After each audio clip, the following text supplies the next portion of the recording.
You need to eat this at least once a week.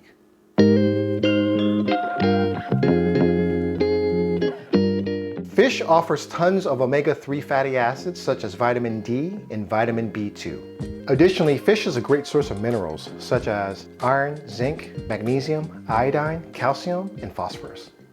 According to the Harvard School of Public Health, eating fish once or twice a week may also reduce the risk of stroke, depression, Alzheimer's disease, and other chronic conditions. Similar to cooking eggs, the mastery of a cook can be measured on how they cook fish. Why? Fish is incredibly delicate. It requires precision cooking, high cooking temperatures with short cooking times, low cooking temperatures with extended cooking times, but no need to worry. If you formulate the process and follow the procedure, you'll nail it every time. And this recipe is exactly that, fail-proof. Many believe that seafood loses much of its nutritional benefits when frozen. However, properly preserved frozen seafood is just as good, if not better than the quality, taste, and nutrients of fresh seafood.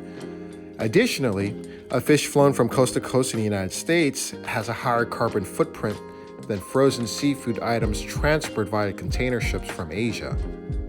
The technology used to freeze wild-caught seafood is better than ever. It maintains fish freshness, eliminating the need to expedite fresh fish to beat spoilage. Often, fish are shipped via flight, which translates into higher energy and fuel consumption, ultimately driving up the cost of seafood in our markets. However, when fish is flash frozen, its freshness is retained and sent via container ships.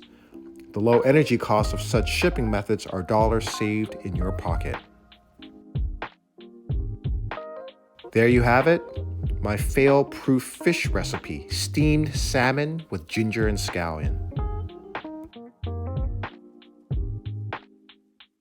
What's your favorite type of seafood? Answer in the comments below.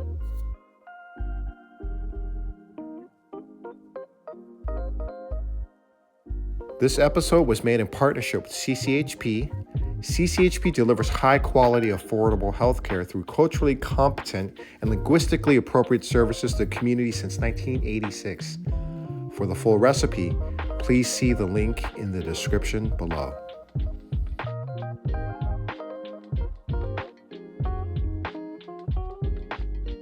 All right, everyone, that's it for today's episode on Cooking with Chef 2. Make sure you hit the like and subscribe button, but most importantly, make sure you hit the bell so that way you get a notification every time a new episode airs. Thanks for tuning in. I'll see you next time on Cooking with Chef 2. Peace out.